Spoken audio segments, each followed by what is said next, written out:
프랑스의 범죄학자가 있습니다. 이분이 하신 말씀이 있는데 이런 말씀을 해요. 모든 접촉은 흔적을 남긴다. 모든 접촉은 흔적을 남긴다. 성경 공부팀에서 애기봉을 방문한 적이 있습니다. 애기봉을 방문했는데 한국에서 가장 가까운 거리라는 거예요. 제가 그냥 핸드폰으로 찍었는데 한번 보세요. 이 정도의 북한 너머에 보여지는 부분이에요. 정말 가깝죠. 제 핸드폰으로 찍은 거예요. 너무 잘 찍었죠. 엄청 가까워요. 1.4km밖에 되지 않습니다. 그냥 수영해서 건널 정도로 이렇게 있고, 여기 바로 앞에 보면은 전기철조망이 있어요. 전기철조망이 있고, 또 전기철조망이 뿐만이 아니라 그 전기철조망 바로 뒷부분에 보면 저 뒤에 보이지는 이 산과 같은 곳이 있는데 중간으로 황토길이 쭉 있습니다. 안내원이 이 황토길에 대해서 설명을 하더라고요. 그 황토길을 그냥 황토길이라 말하지 않고 흔적선 이렇게 말하더라고요. 왜 흔적선이냐 하면은 그 황토길을 걷게 되면은 남쪽에서 오든 북쪽에서 오든 흔적이 남는다는 거예요. 그 방향이 남쪽으로 향하면 어떻게 된 거예요? 그렇죠. 탈북한 거예요. 그럼 반대로 북쪽으로 향하면 월북한, 누가 침투한 거예요. 이걸 알아보기 위해서 황토길을 만들어서 흔적선 이렇게 말한다는 것입니다. 이 흔적선을 보면서 생각했어요. 야, 그래, 삶에도 인생에도 가슴에도 인생에도 끊임없이 우리의 삶에 이 흔적들이 남는다. 얼마 전에 한 방송국, 그 시사 프로그램인데 이 한 사람이, 사회자가 그런 얘기를 하더라고요. 얼마나 우리의 삶에 압수수색이 일어나면 엄청난 일들이 있다라는 것을 얘기할 때 옆에 변호사가 이런 말을 합니다. 사회자님 보세요. 사회자님이 갑자기 당신의 컴퓨터를 압수수색한다면은 내가 개인적으로 혼자 있다라고 생각해 보세요. 그 컴퓨터로 온갖 것들을 혼자 있을 때 다 하고 아무도 안 봐, 괜찮아, 문제 없어, 그러고서 다 했는데, 근데 갑자기 압수수색이 들어오게 되고, 그리고 수사관이 들어올 때 수사관이 이성이라는 거예요. 남자면 여자고 여자면 남자일 수 있다라는 거예요. 그러면 그 수사관이 옆에 떡 앉아가지고 포렌식을 한다는 거예요. 살려내는 거예요.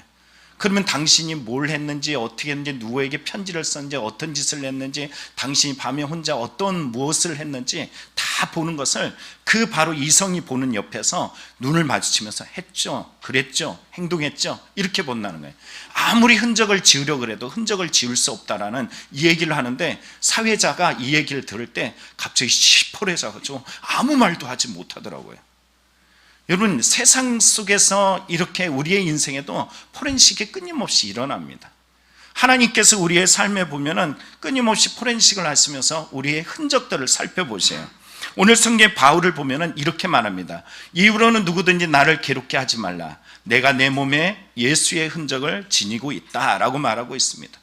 여러분, 여기서 흔적이라는 말은 어떤 말일까요? 이 세 가지 의미가 있는데요. 첫째는 바로 찌르다, 이런 동사를 가지고 있습니다.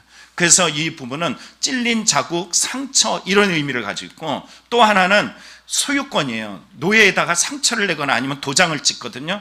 그러면 그걸 가지고 야, 너 내 거야, 소유권을 인정하는 거예요. 또 하나는 뭘까요? 바울이 당시에 때 바로 자기가 사도권에 대해서 이 오해를 받게 됐어요. 대적자들이 있습니다. 거짓 교사들이 있어요. 그래서 이 흔적이라는 부분을 통해서 나는 누구의 것이냐라는 분명한 확증을 드러내기 위한 과정이라는 것입니다. 그래서 오늘 성경 속에서 나타난 이 갈라디아서 6장을 통해서 우리의 삶에도 흔적이 있잖아요. 이 상처들이 있잖아요. 어려움들이 있고 문제가 있잖아요. 예수 그리스도를 믿는 이 흔적이 그냥 흔적이 아니라 예수의 흔적, 예수의 상처, 이것들을 확인하기 위해서 오늘 다시 한번 믿음의 말씀으로 이 말씀을 접근해 보길 원합니다. 그러면 첫째, 우리에게 주시는 흔적은 어떤 거냐면, 그리스도의 흔적이라는 것은 상처를 가졌다는 것이. 여러분, 뭘 가졌다고요? 상처를 가졌다. 여러분 기억하시기 바랍니다. 상처를 가졌다는 것은 뭘까요? 여러분, 상처받길 좋아하는 사람 있어요, 없어요? 옆 사람에게 물어보세요. 당신 상처 좋아해? 내가 마음껏 줄게. 상처 좋아해? 여러분, 상처를 좋아하는 사람은 없단 말이에요. 근데 더 이상한 건 뭐냐면, 세상 사람들은 너 그리스도인이잖아, 기도한다며, 왜 상처받아? 상처받을까요, 안 받을까요? 여러분이 저에게 목사님은 상처받아요, 안 받아요? 물어보면 전 뭐라고 그럴까요? 많이 받아요. 안 드러내는 것 뿐이에요. 상처라는 것이 많습니다. 사랑하기 위해서 우리는 상처를 받고요, 용서하기 위해서 상처를 받고요, 내 마음대로 하지 않고 하나님 뜻대로 살아가려고 우리는 상처를 받습니다. 성경에 보면 다윗을 아시죠? 다윗. 여러분, 사울이라는 그 존재, 가장 가까이 있는 가족이잖아요. 실제는 장인어른이잖아요. 자기를 죽이려고 군대를 동원해서 이 국사는 다 던져버리고 매일 쫓아오는 이 일들이 하루 이틀도 아니고 10년이 넘어가는 이 시점에서 여러분 어떤 말일까요? 이런 상황에서 어떻게 할까요? 얼마 전에 뉴스를 보다 보니까는 엄마가 잔소리한다고 아들이 엄마를 죽였더라고요. 여러분, 참 끔찍한 일들이 이 세상에서 많이 일어납니다. 그리고서는 심리적 문제라고 나는 감옥 안 가, 이런 말들을 하는 거 보면 참 기가 차더라고요. 사람들은 상처받기를 엄청 싫어합니다. 그런데 이 가족 관계도 상처받으면 그 선을 그어버리는 이 상황 속에서 다윗은 사람들이 이렇게 말해요. 동굴에 들어왔을 때 말하기를, 야, 이제 상처가 제가 새롭게 해석하는 거예요.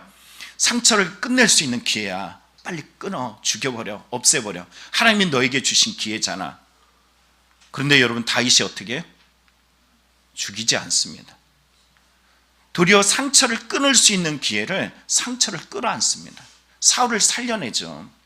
상처를 선택하는 그의 모습은 바로 왜 그럴까요? 하나님 때문에. 우리의 말로 이야기하면 그리스도인이기 때문에. 여러분, 노예로 신분이 상승하였던 총리가 된 이 요셉의 이야기를 보세요. 제가 하도 많이 설교해서 알잖아요. 형들이 날 죽이려고 한 걸 알아요. 도와달라고 몸부림치는데 외면한 걸 알아요.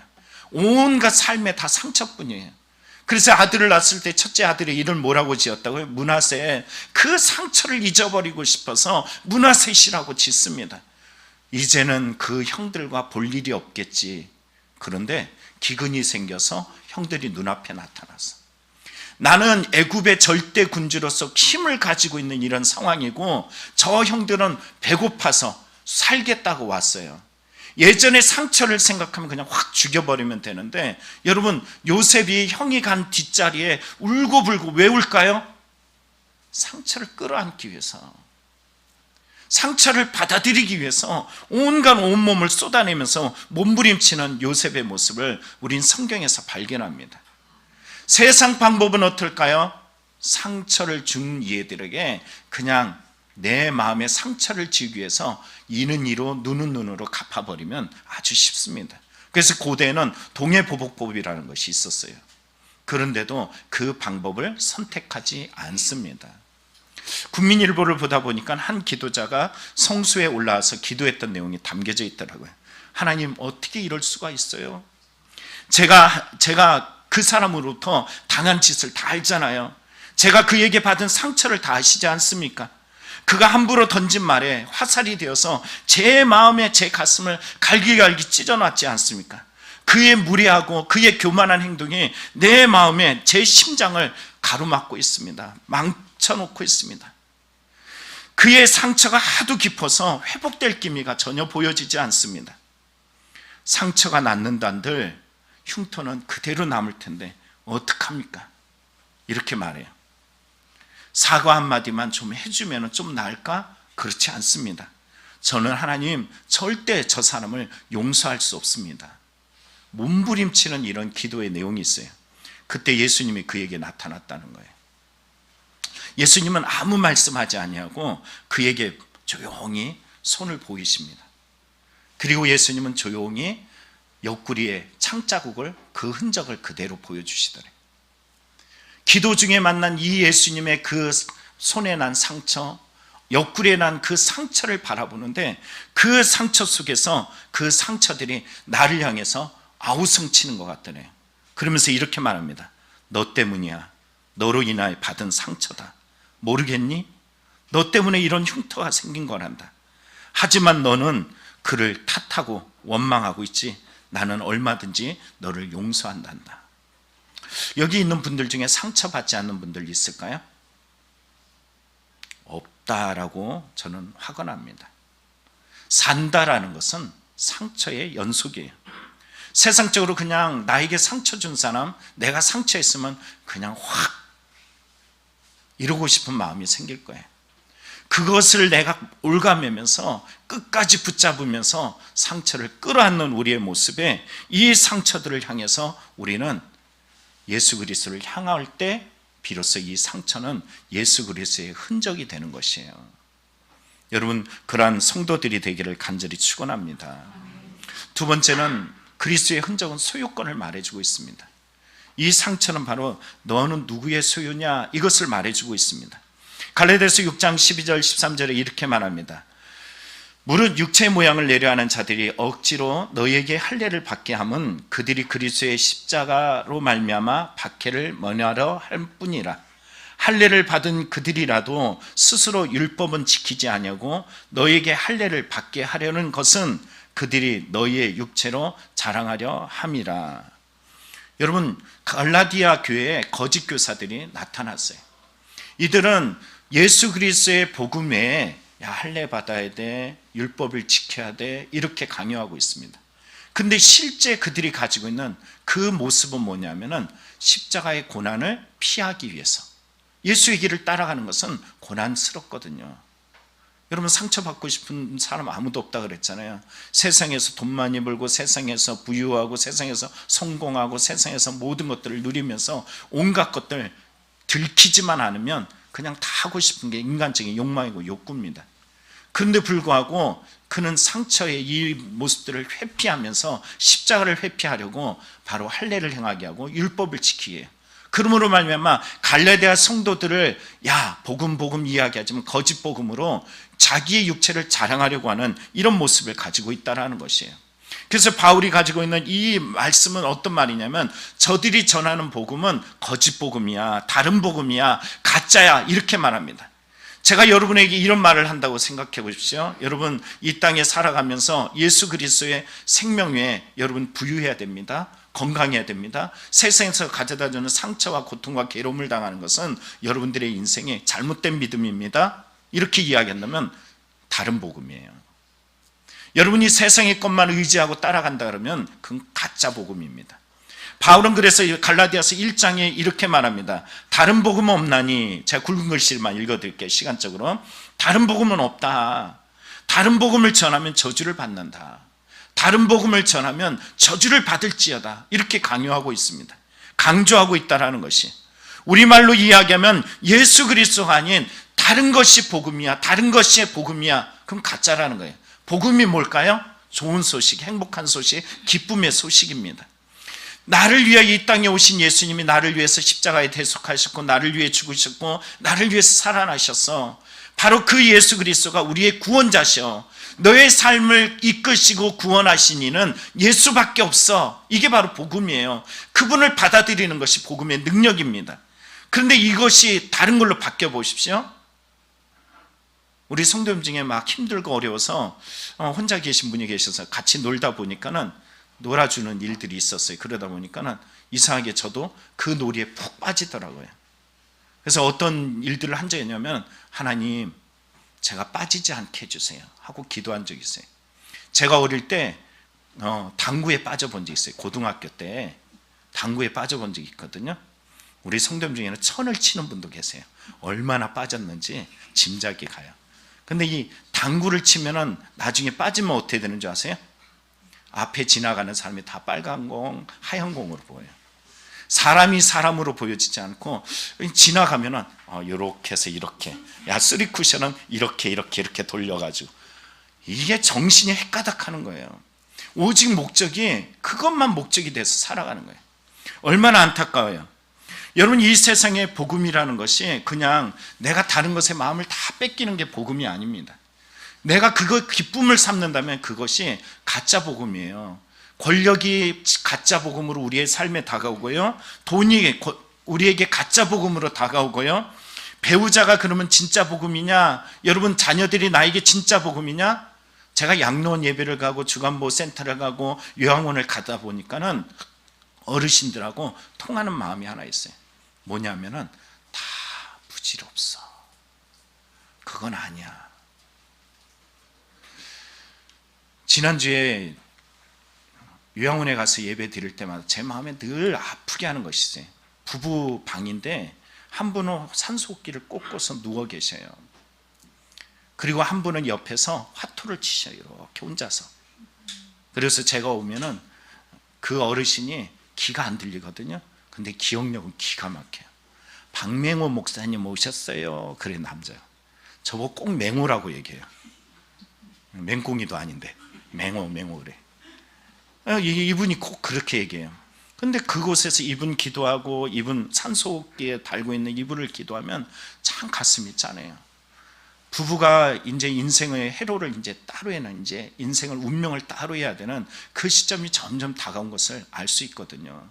산소호흡기에 의지해서 있는 그 순간에 제가 기도해 드리려고 그러면은 깨워요. 기도하시오 어르신, 기도해 드리러 왔어요. 그러면은 그 어르신 누워 있는 아내거든요. 그분이 눈을 살짝 떠요. 그리고 기도하면은 아멘, 아멘 그래요. 이상하게 그 두 분만 보면은 마음이 짠하고 참 가슴이 이렇게 미어집니다. 그런데 지난주에 갔더니 없어요. 아내가 가셨다는 거예요. 남편분이 저를 붙잡고 목사님, 아내가 먼저 갔어요. 들리지 않는 그 귀에다 대고서 천국에 대한 소망을 일러줬더니 그분이 귀 들으시면서 아멘, 아멘. 그래서 눈을 감더라고요. 여러분, 귀한 것은 바로 그거예요. 다 우리의 삶의 모든 것들이 나에게 진짜 복음이 되지 못하더라는 것입니다. 오늘 세상 사람들의 복음은 뭐예요? 다시 말하면 돈, 권력, 명예, 성공, 아니면 좋은 집, 좋은 자동차, 내 자녀, 내 배우자, 다 아무것도 아닙니다. 결국 인생의 끝에서 맞닥뜨려야 될 그 인생의 끝에 보면 나 혼자 맞이해야 되는 그 순간이 분명히 옵니다. 그래서 어르신들과 저의 마음에 통하는 것이 있어요. 어르신, 결국 혼자지요? 맞아요. 혼자라는 거예요. 그런데 바울은 혼자인 상황 속에서 말합니다. 나의 자신은 십자가다. 그래서 이렇게 말해요. 그러나 내게는 우리 주 예수 그리스도의 십자가 외에 결코 자랑할 것이 없으니 그리스도로 말미암아 세상이 나를 대하여 십자가에 못 박히고 내가 또한 세상을 대하여 그러하니라. 여러분, 세상 속에서 끊임없이 죽었다라고 선언해요. 2장 20절은 내가 그리스도와 함께 십자가에 못 박혔나니라고 고백합니다. 고린도전서 15장에 보면 죽음에 대한 이야기예요. 15장이 이 복음으로 시작해서 죽음에 대한 이야기를 하면서 단언컨대 바울은 나의 자랑은 단언컨대 나는 날마다 죽노라 이렇게 선언하고 있습니다. 그렇습니다. 여러분, 언제나 우리의 삶에 고난이 오고 어려움이 올 때 우린 포장하게 급급해요. 그래서 우리는 그 고난 속에서 돈을 더 많이 벌면, 아니야 좋은 차로 하면, 아니면 화장을 짙게 하면, 아니면 명품을 걸치면은 그러면 그게 기쁨으로 바뀔까? 아니에요. 여러분, 오직 우리 안에는 그때 물어보셔야 돼요. 세상의 것이 기쁨이 되고 자랑이 된다면은 여러분 거울 보면서 여러분 스스로에게 물어보세요. 너 누구의 것이야? 너 누구의 것이야? 근데 여러분의 인생에 고난이 있고 어려움이 있고 문제가 있어도 여전히 내가 흔들림 없이 믿음으로 굳게 서 있을 때 너는 누구의 것이야? 그때 거울 너머로 여러분의 눈동자에 빛나는 눈이 있을 겁니다. 그 눈은 여러분을 향해서 외칠 거예요. 넌 그리스도의 것이야.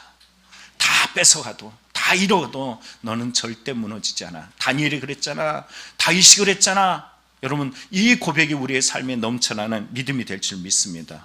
왜요? 세상은 이렇게 찾아와서 뺐거든요. 이 세상이나 세상에 있는 것들을 사랑하지 말라. 누구든지 세상을 사랑하면 아버지의 사랑이 그 안에 있지 아니하니 이는 세상에 있는 모든 것이 육신의 정욕과 안목의 정욕과 이생의 자랑이니 다 아버지께로부터 온 것이 아니요 세상으로부터 온 것이라. 여러분, 주님의 것임에 인침받은 그 믿음의 확증이 있는 여러분의 흔적이 되길 축복합니다. 마지막 세 번째는 그리스도의 흔적. 이 상처는 내가 진짜임을 드러내고 있어요. 나는 누구냐라는 분명한 것을 드러내고 있습니다. 여러분, 영화 중에 광해 왕이 된 남자, 이 영화 보신 분 계세요? 저는 영화 중에 몇 손꼽는 것 중에 하나예요. 너무 재밌더라고요. 너무 감동적이에요. 가끔가다 쇼츠로 올라오면은 그게 유튜브 틀면은 쇼츠가 뜨잖아요. 그러면은 그 부분 있으면 다시 한번 꼭 봐요. 또 보고 또 봐요. 제가 가장 많이 보기를 원하고 바라는 사람이 있는데 우리나라 정치인들입니다. 정부 관계자들이 광해에 대해서 좀 많이 좀 봤으면 좋겠어요. 여기에 어떤 내용이 나오냐면은 여기에 보면은 간신들이 이 광해의 목숨을 이제 노리게 돼요. 목숨을 노리는 것을 이것을 알게 된 자기의 위험에 처한 것을 알게 되고서는 이 광해는 자기하고 똑같이 생긴 한 사람을 지명합니다. 그리고 대리자로 세워요. 왜 세웠을까요? 너 죽어. 그럼 내가 나타날게. 이거예요. 자기 목숨을 부지게 하기 위해서 세운 것입니다. 그런데 놀라운 것은 이 대역으로 가짜 왕이 왔는데 그 코믹하면서 참 감동적이에요. 그가 던진 말이 바보 같은데 너무 가슴을 짠하게 만듭니다. 정말 우리나라 정치인이 이랬으면 좋겠어, 우리나라가 이렇게 바뀌었으면 좋겠어라는 이 간절함이 가슴에 막 올라올 정도입니다. 근데 이 대역인 이 가짜 왕이 오래 하다 보니까는 오래 하면 들통나겠죠? 들통날 시점이 되었어요. 이 들통나는 이 시점에 군사들 이끌고 간신들이 이 왕이 가짜인 것을 알고서 쫓아왔어요. 그리고서는 말합니다. 그 상황이 이제 네가 가짜지 이런 상황이에요. 근데 왕이 말하기를 야 내가 임금이다 이렇게 큰 소리를 칩니다. 그랬더니 간신이 말하기를 그러신가 하면서 조롱해요. 간신이 요구한 것이 있어요. 우리 왕은 가슴에 화살 자국이 있다는 거예요. 상처 자국이 있다는 거예요. 그걸 보이면은 그게 있으면 진짜고 상처가 없으면 가짜라고 이야기합니다. 그래서 왕을 바라보면서 이렇게 말합니다. 저놈이 용포를 벗겨라. 왕은 화가 나서 그래요. 내 놈이 감히 나를 능멸해 반드시 너를 참할 것이다 라고 큰 소리를 칩니다. 그리고선 강제로 옷을 윗옷을 막 벗기는 상황 속에 음악이 갑자기 잔잔히 흘러요. 그리고서는 왕이 큰 소리로 말해요. 위통이 벗겨진 상황 속에서 이 흉을 보고도 날 모른다 하는가? 이렇게 말하죠. 그때 바로 그곳에 왔던 군사들이 전하 하면서 무릎을 꿇을 때 저 욕도를 포박하라. 그랬더니 어명을 따르라 하면서 이제 영화가 이제 어느 정도 정리되는데요. 여러분 이 영화에서 흔적은 뭘까요? 왕의 진짜임을 드러내는 표적입니다. 오늘 성경도 마찬가지예요. 이 거짓 교사들이 와서 갈라디아 교회에 자기의 마음들을 다 훔쳐요. 압살롬처럼 마음들을 훔치면서 예수 그리스도를 믿는 믿음이 아니라 예수 그리스도에 다른 것이 필요하다라고 가짜를 일러줄 때 그 말이 들어가지 않으니까는 공격의 대상을 바꾸면서 바울을 공격해요. 저 바울 사도 가짜야, 가짜야, 저는 가짜야 이런 말을 합니다. 근데 이 공격을 받고 있는 바울이 저들을 이겨나가기 위해서 그 증거를 드러냈던 것이 뭐냐면 바로 상처, 흔적이라는 것이에요. 예수 그리스도의 이 믿음 때문에 얼마나 많은 상처를 받았는지, 얼마나 많은 고난을 당했는지, 얼마나 힘겨운 인생을 살아왔는지 바로 예수 그리스도의 그 상처를 그에게 드러냅니다. 상처라는 것은요, 내가 바로 진짜라는 것을 드러내 보여준다는 사실입니다. 여러분 자녀를 양육하기 위해서 상처 받아야 돼요? 안 받아야 돼요? 내가 자녀를 양육하기 위해서 상처를 받지 않을 거야. 그 엄마 진짜예요, 가짜예요? 거꾸로 얘기할까요? 여러분 엄마 아빠를 받아들이기 위해서 자녀들이 상처를 받아야 안 받아요? 받아야 안 받아요? 용우야, 규린아 상처 받니 안 받니? 말하지 마세요. 뭐 물어보나 마나죠. 여러분이 이 땅 가운데 살아가면서 엄마로서 아빠로서 남편으로서 인생 가운데 보면 온통 다 상처예요. 진짜로 받아들이기 위해서, 진짜 엄마가 되기 위해서, 진짜 아빠가 되기 위해서, 진짜 남편이 되기 위해서, 진짜 이 땅 가운데 살아가기 위해서 상처라는 것은 꼭 우리가 받아들이는 것이고 내가 나의 나됨을 증거하는 증표가 되어집니다. 미국의 인종차별 반대 연설을 하는 69세 한 아시안 외국인이 이렇게 연설하는 것을 보게 되었어요. 제가 쓸데없는 것을 가끔 잘 봐요. 이분의 연설을 이렇게 보는데 양복을 멋들어지게 입고 오셨어요. 그리고 연설을 하는데 이런 말을 합니다. 일부 미국인들이 나를 향해서 야, 너 미국인 같이 생기지 않았어 이렇게 말한다는 거예요. 애국심이 없을 거다 이렇게 말한다는 거예요. 근데 나는 18세 미국으로 건너와서 군 복무를 자그만치 20년간을 했다라는 것이, 사람들이 자기에게 말합니다. 야, 너는 애국심이 없어 보여. 너 전혀 미국인처럼 생기지 않았어. 그때 이 사람이 이런 말을 해요. 이 얼굴은 어떻게 할 수 없습니다. 하지만 제가 뭘 보여드리겠습니다. 그러면서 윗옷을 없어요. 광해처럼 윗옷을 막 벗더니, 그러더니 이런 말을 합니다. 애국심은 얼굴이 아닙니다. 애국심은 얼굴에서 나오지 않습니다. 그러면서 옷을 보여주면서 이 가슴에 있는 엄청난 상처를 보여주면서, 보십시오. 이게 바로 나의 애국심입니다. 내가 미국인이라는 증표입니다. 여러분, 우리에게도 마찬가지죠. 여러분, 그리스도인 어떻게 알을까요? 믿음의 사람 어떻게 알을까요? 여러분, 많은 사람들이 교회를 옮기는데 급급해요. 상처받기 싫어서. 성도들을 받아들이는 데 있어서 상처들을 받아들이고 싶어 하지 않습니다. 좀 부유한 사람, 잘 나가는 사람, 괜찮은 사람, 좋은 사람, 이런 사람들만 받아들이고 싶어 해요. 과연 그게 그리스도의 흔적일까요? 이상의 우리 교회는 알지만 저부터 말미암아가지고 저도 포함돼요. 제대로 된 사람이 별로 없어요. 저부터 얘기하는 거예요. 저부터. 제 얘기를 해야지 여러분이 상처 안 받을 거 아니에요. 목사부터 제대로 된 게 없어요. 상처를 여러분들이 받아들이기 때문에 제가 여기 있는 거고요. 여러분들이 상처가 있음에도 불구하고 이곳에 나오기 때문에 시와 함께하는 교회가 여기 있습니다. 여러분, 그리스도인이라고 이야기할 때 그 증표는 다름 아니라 내가 예수를 위해서 어떤 상처를 받아냈냐라는 거예요. 너 진짜 믿음 맞아? 너 진짜 믿음 맞아? 그럼 여러분들이 예수를 위해서 얼만큼 사랑하고, 예수를 위해서 얼만큼 용서하고, 예수를 위해서 너의 감정적으로 반응하는 그런 가슴의 그 떨림들을 하나님 앞에 얼마나 참아내면서 이겨나가고 있느냐. 바로 이 상처들이 바로 여러분들이 그리스도인이라는 증거로 드러내는 증표가 될 줄 믿습니다. 말씀을 마칩니다. 우리에게는 이런 흔적이 있습니다. 이 흔적은 바로 내가 그리스도인이기 때문에 상처가 있는 것이고요, 내가 그리스도의 것이라는 것을 드러내고 있는 것입니다. 그리고 여러분이 이 상처가 있기 때문에 너는 진짜 예수의 것이야. 너는 진짜, 옛날에 아디다스가 아니라 아디다스, 나이키 이런 게 있을 때 가짜는 나이스, 그리고 중간에 알자가 빠졌잖아요. 여러분의 인생에 그리스도인 알자가 동그랗게 새겨지는 것은 그 상처, 그게 바로 그리스도인의 증표인 줄 믿습니다. 기도하겠습니다.